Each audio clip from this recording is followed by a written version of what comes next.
Je viens de découvrir un site sur lequel on est capable de retrouver certaines de mes photos et on est capable de les télécharger. C'est du vol. Est-ce que vos photos sont protégées? Ou mieux encore, est-ce que vos photos également sont à l'abri d'une éventuelle réclamation dont vous pourriez faire l'objet? C'est malheureusement des questions qui ne sont pas intéressantes, mais qu'on doit se poser. Bienvenue dans l'envers du décor, bienvenue dans l'autre versant de la photographie.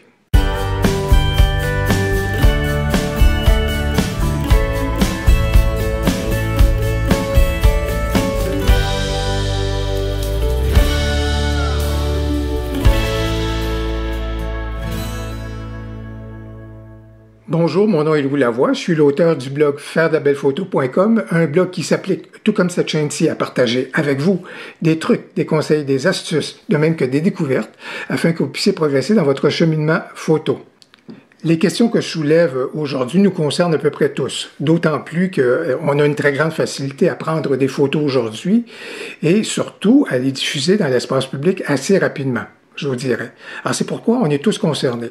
Vous ne l'êtes pas. Si vous êtes une personne qui avait une passion pour la photo ou un grand intérêt et que vous gardez vos photos jalousement dans votre ordinateur, elles ne sortent jamais. En fait, même vos proches ne savent pas que vous faites de la photo. À ce moment-là, vraiment, vous n'êtes pas concerné par la vidéo d'aujourd'hui. Donc, arrêtez là. Maintenant, stop. On passe à autre chose. Vous êtes correct et vous ne serez jamais embêté. Mais pour toutes les autres personnes, je pense que c'est très légitime qu'on se pose des questions quant au vol ou encore, évidemment, à la propriété intellectuelle de nos photos. Ah, moi, là, je les garde pas juste dans mon ordinateur, les photos, là, je les mets sur Facebook, là, mais c'est juste mes amis, là. J'ai juste une centaine d'amis à peu près, c'est juste eux autres qui voient mes photos. Ah oui? Il y a juste eux autres. Vous êtes certains? Ils ne peuvent pas prendre votre photo puis la relayer dans l'espace public parce qu'elle est si bonne, etc. Puis elle pourrait devenir virale. Ça vaut peut-être la peine de continuer de regarder la vidéo pour avoir certaines réponses. Ah, moi, Louis, écoute, regarde, ces questions-là que tu poses, là, c'est pour les gens qui travaillent avec ces appareils-là. Là. Moi, je ne travaille pas avec ces appareils-là. Non, c'est peut-être... Ben, les gens qui travaillent avec ces appareils-là sont plus ou moins concernés, là, peut-être moins que plus. Parce que moi, dans le fond, je fais des photos, puis je fais juste utiliser ça ici. Là, donc, regarde, c'est pas la même chose. C'est vraiment juste les gens qui travaillent avec des gros boîtiers qui sont concernés par ces questions-là. Ah oui? Une photo, c'est une photo, qu'elle soit prise avec ça ou qu'elle soit prise avec ça. Vous êtes mieux de continuer de regarder.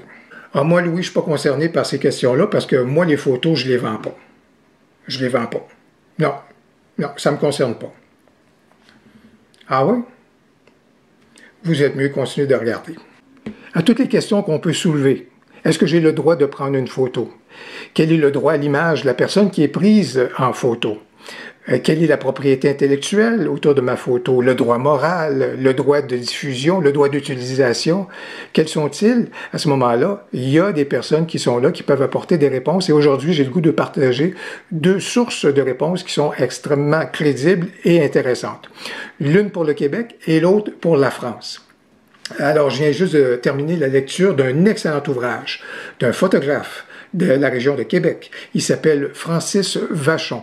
Francis est un photographe, il s'intéresse à cette question-là, en fait, si j'ai bien compris, depuis 2009, donc ça fait facilement une dizaine d'années, et il est connu au Québec pour quelqu'un qui donne des conférences dans des clubs photos, ou encore à des groupes de photographes, ou encore il donne de la formation, évidemment, via son site web, autour de ces questions-là, de propriété intellectuelle, de droit de prendre la photo, le droit à l'image, et qu'advient-il également si jamais il y a du vol de vos photos? Son ouvrage est une excellente source d'information. Vous allez évidemment retrouver son ouvrage dans les librairies, mais je vous dirais également, je vous invite à regarder du côté de votre bibliothèque municipale si on n'en a pas fait l'acquisition. C'est un ouvrage qui est paru en 2018, donc, et qui est extrêmement bien fait. Donc, vous pourriez également vous tourner vers votre bibliothèque municipale, et si jamais elle n'a pas le livre dans son fond, bien, pourquoi ne pas demander à la bibliothécaire ou au bibliothécaire d'en faire l'acquisition? Je pense que c'est absolument nécessaire pour quiconque prend des photos, que ce soit avec son téléphone intelligent ou encore avec avec des boîtiers ou des appareils compacts. Bref, n'importe qui prend des images ou tourne des vidéos devrait être sensible aux dimensions qui sont soulevées par Francis Vachon dans son ouvrage qui s'intitule « La face cachée de la photo ». Évidemment, je vais mettre un lien dans le descriptif vers le site de l'éditeur pour que vous puissiez le voir. Du côté de la France, il y a une personne ressource dont j'ai vu quelques vidéos sur YouTube en entrevue, Joëlle Ferbouge, si je prononce bien son nom de famille, qui est une avocate, mais qui est également une photographe. Et elle a son site, évidemment, vous allez retrouver également le lien dans le descriptif vers son site, mais elle également, c'est une experte dans les mêmes questions qu'aborde Francis, à ce moment-là, droit d'auteur, propriété intellectuelle, droit à l'image, etc. Mais pourquoi est-ce que je donne deux sources? C'est parce que le droit est différent au niveau de la France que du Québec. Des fois, il y a des parentés, bien entendu, et des fois, il y aura des lectures qui seront similaires, mais c'est parce que le droit tel qu'il est rédigé, ou surtout la réglementation telle qu'elle est rédigée en France et au Québec, bien, elles sont propres à chacun des pays et elles doivent être interprétées à la lueur de la jurisprudence et des situations qui sont survenues dans chacun des pays. Alors, c'est pourquoi si jamais vous écoutez, je parle à mes amis québécois et canadiens, si jamais vous écoutez les entrevues avec Joëlle Ferbouge et vous aimez bien son point de vue sur la chose, ben c'est bien correct que vous aimiez ça, que vous aimiez son interprétation, mais c'est pas cette interprétation-là qui va prévaloir. Vous êtes mieux plutôt de faire la lecture du côté de Francis Vachon pour vous assurer qu'ici au Québec, la lecture que vous avez entendue, ben c'est effectivement quelque chose qui s'apparente et vice-versa. Alors, c'est pourquoi il faut bien faire attention de ne pas juste se contenter de la réponse qu'on veut bien entendre, parce qu'elle doit être interprétée, cette réponse-là, dans le contexte juridique du pays en question. Par contre, s'il y a un sujet sur lequel je suis bien à l'aise de m'aventurer, c'est bien celui de la propriété intellectuelle, parce que j'y ai travaillé passablement au cours de ma carrière, et je vous dirais, dans le domaine de la recherche, en fait. Et au niveau de la propriété intellectuelle, il n'y a pas de différence au niveau que ce soit dans l'exercice artistique ou encore au niveau de la recherche. Alors, il y a trois éléments qui sont à considérer. Au niveau de la propriété intellectuelle, quand vous prenez une photo, c'est votre photo. Elle vous appartiendra pour toujours. Personne ne pourra prétendre que cette photo-là, c'est moi qui l'ai prise. Non. Cette photo-là, elle vous appartient. Elle sera toujours signée par vous. Et j'adore ce que Francis dit dans son bouquin à ce sujet-là. D'ailleurs, il le reprend également sur sa chaîne YouTube. Quand quelqu'un vient vous dire, si je prends ta photo, je vais mettre ton crédit photo, comme ça va, les gens vont pouvoir savoir que c'est de toi, c'est la façon que je vais te rémunérer, comme ça tu vas devenir plus populaire, et puis en t'accordant le crédit photo de ta photo, ben vous n'avez pas à vous faire accorder le crédit photo pour votre photo, vous l'avez déjà. Et Francis, l'image qu'il utilise, qui est superbe, il vient dire, c'est comme si on disait aux comédiens, ben joue gratuitement dans mon film, puis en retour de quoi je vais mettre ton nom au générique. C'est absurde, c'est vraiment absurde. Alors c'est pourquoi, quand vous prenez une photo, d'un point de vue intellectuel, vous signez toujours votre photo. Par contre, il y a la dimension du droit moral. Et le droit moral aussi, ça c'est intéressant parce que, entre autres, dans la dimension du droit moral, il y a ce qu'on appelle l'intégrité de la photo. Alors, ça veut donc dire que la photo ne peut pas être triturée de la façon que les gens veulent bien le faire. Elle vous appartient, c'est à vous, c'est vous qui avez manipulé votre photo, vous l'avez rendue telle, vous avez fait le cadrage, et dans votre exercice de traitement numérique, ben voici le rendu que vous y avez donné. Donc, c'est une question qui est extrêmement intéressante au niveau de l'intégrité de l'œuvre, à savoir que quand vous avez une photo, et si jamais vous donnez un droit d'utilisation de votre photo à quelqu'un, est-ce que cette personne-là peut prendre votre photo, en l'occurrence le fichier numérique, et commencer à le manœuvrer, le triturer, par exemple, et c'est une photo couleur, et là, le rendre en noir et blanc? Ben, peut-être qu'il peut le faire si vous lui avez donné la permission, mais vous êtes mieux de l'avoir rédigé, il y est mieux de le savoir qui peut le faire. Alors, c'est pourquoi la question d'intégrité de la photo, c'est une très bonne question, et puis il y a des situations certainement qui sont à examiner de ce côté-là. Je vous dirais, par exemple, Jamais personne ne s'aventurait à prendre des photos de Ansel Adams, par exemple, et dire « Ah, elle serait tellement plus belle en couleur » et transformer les magnifiques photos noir et blanc d'Ansel Adams et soudainement de devenir un coloriste avec ces photos-là. Personne ne voudrait s'aventurer là-dedans parce que d'un point de vue intellectuel et au niveau de l'intégrité de l'œuvre, on vient de défaire, et à ce moment-là, l'intégrité de l'œuvre. On vient vraiment de l'attaquer.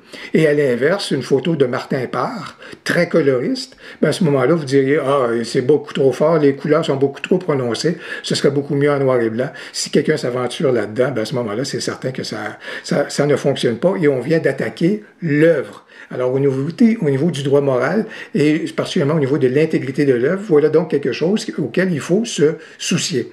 Par contre, il y a le troisième droit qui est le droit d'utilisation. Et à ce moment-là, le droit d'utilisation, c'est quelque chose, vous, comme artiste, comme photographe, que vous accordez ou que vous n'accordez pas. Et le droit d'utilisation, à ce moment-là, c'est vraiment quelque chose qui se fait avec des licences et de façon contractuelle ou des trucs du genre. Parfois, peut-être même, vous avez été employé et à ce moment-là, c'est quelque chose qui viendrait avec votre rémunération. Vous consentez à ce moment-là à l'utilisation par un employeur quelconque de vos photos. Alors ça peut très bien fonctionner. Par contre, jamais cet employeur-là ou jamais la personne qui obtient le droit d'utilisation de vos photos ne pourra prétendre que c'est la sienne. Ça reste toujours la vôtre. Mais vous avez consenti à son droit d'utilisation ou à son droit de diffusion. Évidemment, je viens de faire un survol beaucoup trop sommaire. La dimension du droit d'auteur sous son volet de propriété intellectuelle, de droit moral et de droit d'utilisation. Alors c'est pourquoi je vous encourage vraiment à vous précipiter et à courir en direction soit de l'ouvrage de Francis ou encore du site de Joël Ferbouge ou encore des entrevues de Joël Ferbouge, vraiment pour mieux vous documenter autour de ces situations-là. Et là, parlant de propriété intellectuelle, c'est là que grâce à des outils que je vais partager avec vous dans quelques instants et on va se mettre à l'écran, je vais vous montrer ces outils-là qui m'ont permis de repérer le fait que on m'a piqué des photos et on a fait du vol de propriété intellectuelle. On examine ça. On va donc se tourner vers la recherche de certaines de nos photos qui auraient pu être, disons, là pour le mieux, empruntées, mais la réalité, c'est qu'elles ont été volées. Alors, il y a quelques outils qui sont là pour nous aider à faire cette démarche-là. Un qui existe, qui est un classique depuis plusieurs années, c'est TinEye, juste ici. TinEye Reverse Image Search. Vous allez, si vous googlez, ou en fait, si vous faites tineye.com, comme vous pouvez voir, vous allez avoir le lien dans le descriptif. C'est un produit canadien. Alors, ce qu'on fait, on prend de nos photos qu'on pourrait penser qui seraient peut-être empruntées, on les télécharge et TinEye va donc à ce moment-là regarder dans sa mémoire qui se bonifie au gré des recherches des internautes. Elle a fouillé dans 35 milliards d'images et vous pouvez voir ici qu'il n'y a pas eu, elle n'a pas trouvé cette image-là à quelque endroit. Donc voilà qui est tout à fait bien. Et je vous dirais que si ça n'a pas eu, si c'est correct, c'est parce que, et c'est pour ça que j'en fais souvent la promotion, dans SmugMug, ce qui est vraiment intéressant, dans SmugMug, c'est vraiment la protection que vous avez pour votre portfolio, pour vos images. Vous voyez que dès que quelqu'un utilise le bouton droit pour tenter d'accéder à vos photos et pour pouvoir, disons, en faire des emprunts ou des choses comme ça, ben c'est tout à fait protégé. Alors, c'est pour ça que SmugMug, j'hésite jamais à le recommander. Vous allez avoir un lien dans le descriptif, évidemment, vers SmugMug, dont je fais la recommandation comme site d'hébergement de nos photos et de présentation de notre portfolio. Alors voilà pourquoi c'est très protégé par rapport à cela. Par contre, je vais me tourner vers un autre outil qui est Google Search Image, lui aussi, et qui est extrêmement puissant. Je vous dirais encore plus puissant que TinEye. Et là, je vais aller vers mon site, donc vers mon blog. Et dans mon blog, j'ai des photos qui sont un peu plus à risque. Et la façon que ça fonctionne, ben, je vais prendre celle-ci, par exemple. Donc, je vais aller, j'ai Google Search Image qui est juste ici comme onglet qui est ouvert, mon blog qui est là, et tout ce que j'ai besoin de faire, c'est que je prends ma photo, je prends ma photo et, hop là, allez, je l'amène dans l'onglet, je le redescends. Vous voyez que j'ai juste besoin de déposer virtuellement la photo juste ici. Et là, Google Search Image est allé trouver tous les endroits où est-ce que ma photo pouvait se retrouver. C'est-à-dire qu'il est allé trouver des photos qui s'apparentent à ma photo. Et après ça, il dit, ben, je l'ai retrouvé à tel endroit. Bon, voilà, ça c'est très bien parce que c'est dans ma chaîne YouTube. Faire de la belle photo, Google, ça c'est mon compte Google+, ça c'est parfait. Et quand je vais juste ici, derrière, ça c'est correct, ça c'est correct. Et qu'est-ce que je vois ici? Ça c'est un site que je connais pas du tout, qui a utilisé ma photo. Et ici, je semble retrouver quelque chose également. Ce sont deux sites que je ne connais pas. Bon, je vais aller voir sur le site en question. Et voilà, la découverte. Ça, c'est ma photo. J'ai jamais... c'est ma photo qui est récupérée là.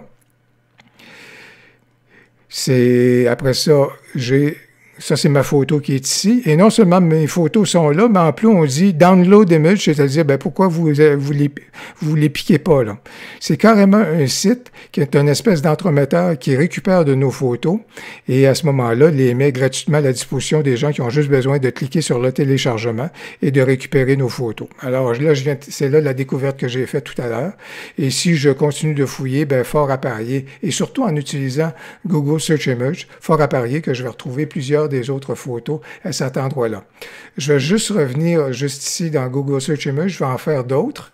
Pour vous, je reviens ici, et c'est vraiment dans mon blog là, qui a des zones un peu plus à risque. Je vais faire celle-ci, je vais le refaire devant vous. Je vais juste l'amener dans l'onglet. Après ça, je la bascule là. Et là, Google Search Image opère une recherche inversée. Par contre, dans ce cas ici, elle repère l'apparition de cette photo-là dans mon blog. Alors ça, c'est tout à fait correct. Il n'y a pas d'autre utilisation. Mais ce qui est toujours intéressant, c'est de voir comment la photo en question, elle trouve d'autres photos qui sont apparentées à celle-ci, ce qui pourrait être fort intéressant comme fonction si jamais la vôtre a été récupérée puis elle a été jumelée à une autre. Et à ce moment-là, il y a là une création qui ne convient pas au respect de votre propriété intellectuelle. Alors, Google Search Image, là, vraiment, c'est un outil extrêmement puissant pour malheureusement des fois constater le vol de nos photos. Évidemment, une fois qu'on découvre qu'on s'est fait prendre des photos, qu'est-ce qu'on fait avec ça?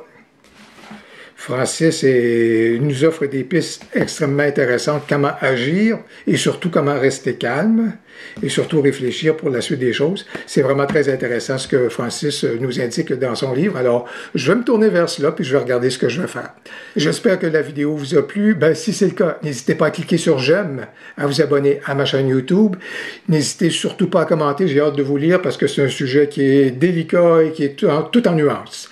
Et surtout, si vous avez des sources juridiques à partager avec vos compatriotes, n'hésitez pas à les indiquer dans votre commentaire.